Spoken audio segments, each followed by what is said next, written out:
Hello friends, welcome back to filter की दुनिया। Oh sorry, earth mom Dehradun.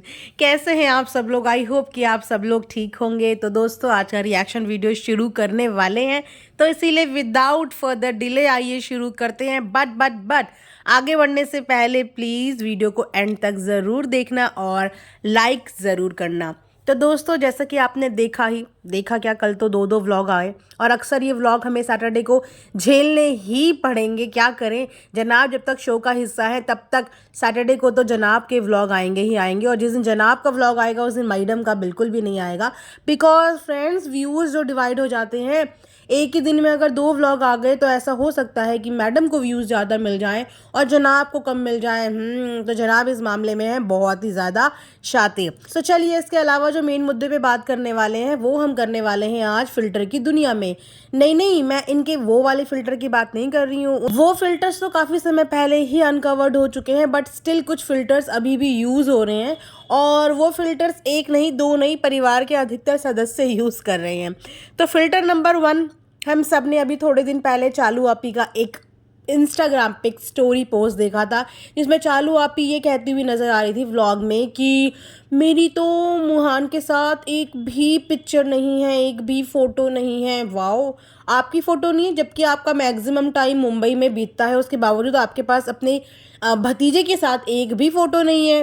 हो भी सकता है बिकॉज मैडम आने की परमिशन दे तो तब अंदर जाए ना। अब अंदर जाए, फ़ोटो लेने की परमिशन दे तब फ़ोटो लेना। मैडम तो भैया फ़ोटो भी परमिशन से देती है कि मेरे बेटे की फ़ोटो हमारे अलावा किसी और के पास आनी भी नहीं चाहिए। तो चालू आपी बेचारे के पास कहाँ से आएगी?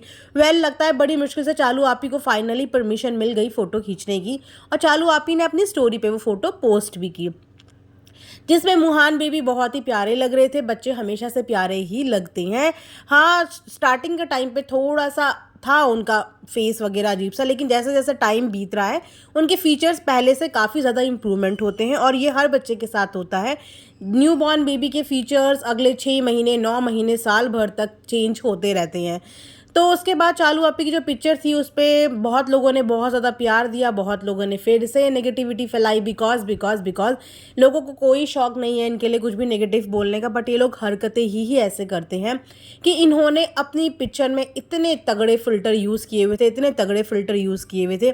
वैसे तो ये लोग कहते हैं कि हम तो सच्चे हैं, रियल हैं, जो हैं सामने हैं, हम लोग कुछ भी फ़िल्टर्ड लाइफ नहीं रखते, हमारी लाइफ एक ओपन बुक है। क्योंकि पिपिका मैडम तो आप और हमारी तरह एक हाउसवाइफ हैं, और वो हाउसवाइफ की तरह ही रहती हैं, जो कल जनाब भी बोलते हुए नज़र आए कि हाँ, अधिकतर मदर्स ऐसी ही रहती हैं। देखो इनके बाल। अरे कोई नहीं, अधिकतर मदर्स ऐसी ही होती हैं, सारी मदर्स ऐसी होती हैं। मतलब धरती से जुड़े हुए लोग, आम इंसान, वैसी वाला ये लोग दिखाते हैं ना व्लॉग में। तो वो सब चीज़ें इनकी फ़ोटो में क्यों नहीं दिखती? बिकॉज फ़ोटो पूरी फ़िल्टर थी। असली चेहरा आप सब जानते ही हैं डब्बा का। कई बार हमें व्लॉग में देखने को मिला है कि उनका कैसा चेहरा है, और उसके बाद जो फ़िल्टर उन्होंने यूज़ किया उसमें उनका चेहरा कितना है। मतलब इतना ज़्यादा फ़िल्टर, इतनी ज़्यादा कट्स अपने चेहरे पे लगा दी कि वो तरबूज जैसा चेहरा बिल्कुल उन्होंने बना दिया मूंगफली के दाने जैसा। कुछ ज़्यादा ही डिफरेंस बता दिया, बट आप समझ जाओ कि मेरी भावनाएं क्या बोलना चाह रही हैं। तो वैसा चलो, अपने ऊपर तो लगाया, मतलब बच्चों को फ़िल्टर की क्या ज़रूरत है? उन्होंने तो अपने बच्चे को भी फ़िल्टर लाइफ दिखानी शुरू कर दी। लोग तुम्हारे बच्चे के बारे में क्या बोलते हैं इससे फ़र्क नहीं पड़ता, पहले तुम अपने बच्चे को कैसा देखते हो उससे ज़्यादा फ़र्क पड़ता है। क्योंकि सबसे पहले कॉन्फिडेंस, सबसे पहले प्यार इंसान, मतलब जिसका बच्चा है उसको अपने बच्चे से होना चाहिए। आप खुद अपने बच्चे को फ़िल्टर में दिखाते हो, क्यों बाबा? क्या ज़रूरत है बच्चे को फ़िल्टर में दिखाने की? क्या आपको अपने बच्चे पे कॉन्फिडेंस नहीं है, या आपको अपने बच्चे पे कोई डाउट लगता है कि आप अपने बच्चे पे भी इतने फ़िल्टर चमका के उसको दिखाते हो? हालांकि जब पैप्स इनको कवर करते हैं तो उसमें जो पिक्चर्स होती हैं और इनके व्लॉग में जो पिक्चर्स होती हैं उसमें ज़मीन आसमान का फ़र्क होता है, लेकिन फिर भी इनको हर किसी चीज़ को फ़िल्टर में कवर करने की आदत है। उसके बाद बात करते हैं जनाब की। तो जनाब ने भी कुछ फ़ोटोज़ अपनी ऐसी लगाई जिसमें जनाब में और जनाब के व्लॉग्स में ज़मीन आसमान का फ़र्क है। अगर हम इनको झलक की बात कर लें तो झलक पे इनके चेहरे की हालत देखिए। बहुत सारी पिक्चर्स इनकी वायरल हो रही हैं झलक के, अजीब से फेसेस बनाते हुए, और फिर इनके व्लॉग में इनके फेस की बात करिए। मतलब व्लॉग में इन्होंने हर चीज़ इतनी तीखी, इतनी पैनी की होती है, मतलब पता नहीं कौन सा अनदर लेवल का पेड फिल्टर ये यूज़ करते हैं। और उसके बाद जो रियल में ये हैं वो बिल्कुल डिफरेंट है। बिकॉज ये जो चेंजेस है ना, फिल्टर चेंजेस, ये इनको हेल्प करते हैं ये दिखाने में कि देखो देखो अभी हम लोग वेट लॉस जर्नी में हैं, देखो देखो अभी हम लोग जिम कर रहे हैं। तो जब वो जिम शुरू करता है तो मोटे फेस के साथ करता है, फिर वो फिल्टर की हेल्प से धीरे धीरे सिकुड़ता जाता है। बट एक्चुअली में एक भी इंचेस का फर्क मुझे नहीं लगता पड़ता होगा, बिकॉज वो इनकी एनर्जी लेवल देख के शो में पता चल रहा है कि कोई भी जिम विम का कुछ भी सीन नहीं है, वो सिर्फ एक कंटेंट का दिखावा था। बिकॉज जिम करने वाले इंसान के अंदर एनर्जी अच्छी खासी होती है और इनको 10-15 मिनट की परफॉर्मेंस में ही हाफना जो लग जा रहे हैं उससे समझ में आ रहा है कि कितना ज़्यादा फिजिकल एक्सरसाइज करते हैं। तो ये है जनाब के कुछ फिल्टर चीज़ें। वहीं पे अगर मैडम की बात कर लें तो मैडम भी अपने चेहरों को इतना सिमड़ा सा बना देती हैं, पता नहीं ये लोग क्यों इतना फिल्टर इस्तेमाल करते हैं। इन्हें लगता है कि पब्लिक ब्लाइंड है, उनको समझ में नहीं आता डिफरेंस क्या डिफरेंस है क्या डिफरेंस नहीं है। तो हमेशा की तरह तेलम तेल वाला डिनर प्लान किया गया और घर वालों को सबको डिनर पे बुलाया। बीच में तो काफ़ी लंबा चौड़ा गैप हो गया था, लेकिन अब पिपिका मैडम थोड़ा थोड़ा बुला रही हैं, मतलब फ्रीक्वेंट बुला रही हैं। उस पर अगर बात करें इनके डाइनिंग टेबल की, तो दोस्तों इनके पास पहले भी ऐसा ही डाइनिंग टेबल था जो बिल्कुल ठीक कंडीशन में था। इनफैक्ट मुझे नहीं लगता कि 2-4 बार से ज़्यादा उस डाइनिंग टेबल का कभी इस्तेमाल भी हुआ था। लेकिन मैडम और जनाब को पता नहीं क्या खुरापात होती है कि इनको नई नई चीज़ें भी बाद में बुरी बुरी सी लगने लगती हैं और ये चीज़ों को ना बदलते बहुत जल्दी हैं।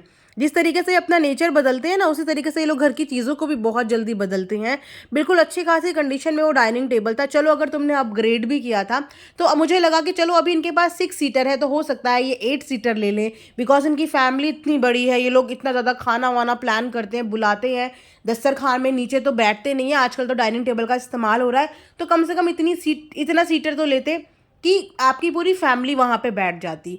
अगेन 6 सीटर जिसमें घिस पिट के बड़ी मुश्किल से घुस घुस के लोग वहाँ पे खा पा रहे थे। बॉल्स रखे थे डिशेस के साथ, डिश प्लेट्स के साथ, हर जगह बॉल्स रखे थे, लेकिन किसी ने भी इस्तेमाल नहीं किया। अगेन प्लेट में सब ने निकाला। मुझे समझ नहीं आता, मैं तो पहली बार ऐसा कोई देख रही हूँ जो प्लेट में ऐसे फैला फैला के खाता है। मतलब कौन कौन खाता है? ऐसा ही नहीं कि फैमिली में देख रही हूँ, जबकि वहाँ पे पिपिका मैडम ने पूरे बॉल्स भी रखे हैं, लेकिन उसके बावजूद उसका इस्तेमाल किसी ने नहीं किया। और एक चीज़ और अजीब थी कि पूरे डाइनिंग टेबल में जो खाना सर्व कर रहे थे वो फनी सर्व कर रहे थे। ठीक है, समझते हैं कि वो दामाद कम घर जमाई ज़्यादा है, पर इसका मतलब ये थोड़ी कि तुम उनको खाना सर्व करने के लिए बिठा दोगे। एक तरफ तुम दिखाते हो बिल्कुल मिडिल क्लास फैमिली वाला शो अपना, कहानी घर घर के टाइप्स की, देखो घर घर की कहानियाँ। तो भैया घर घर की कहानी में तो ज़्यादातर यही होता है कि खाना सर्व फीमेल करती हैं। इनफैक्ट मैं अगर अपने भी घर की बात करूँ तो मुझे बिल्कुल अच्छा नहीं लगता कि मैं अपने हाथ से खाना सर्व करूं। भले ही मैं कुकिंग में थोड़ी बहुत हेल्प कर देती हूं, बट उसके अलावा मैं खाना सर्व करने के लिए हमेशा घर के बड़े को ही बुलाती हूँ। मम्मी को ही आवाज़ मारती हूँ कि मम्मी प्लीज़ और कुछ मत करो आप, लेकिन प्लीज़ खाना ज़रूर सर्व कर दो। बिकॉज बचपन से माँ के हाथ का खाया है और अभी भी अगर वो अपने हाथ से ना दे तो ऐसा लगता है कुछ अधूरा अधूरा। यार इनकी मम्मी तो इन्होंने बिल्कुल सदा सीधा की गुड़िया की तरह बनाई हुई है, कोई प्रॉब्लम नहीं है। बट मम्मी के अलावा भी घर में और भी फीमेल्स थी। डब्बा थी, पिपिका मैडम थी, कोई तो सर्व करता। बस इनका काम होता है खाना किचन से उतार के डाइनिंग टेबल के ला के रख देना, और बाकी सेल्फ सर्विस भी नहीं है। चलो मैं बोलूँगी सेल्फ सर्विस है, नहीं, सर्विस बॉय इनको मिला हुआ है फनी, वो सबको सर्व कर करके देता है। दिस इज सेकंड और थर्ड टाइम मैंने ये बात नोटिस करी है कि फनी को ही सर्व करने के लिए ये लोग बिठा देते हैं। वेल हर घर के अपने अपने उसूल, मुझे तो थोड़ा सा ऑकवर्ड लगा, मैंने वो हाईलाइट किया। मे बी बहुत से लोगों के लिए ये नॉर्मल हो। तो यहीं पे आज का रिएक्शन एंड करते हैं। आई होप आप लोगों को पसंद आया होगा and thanks for watching earth mom Dehradun.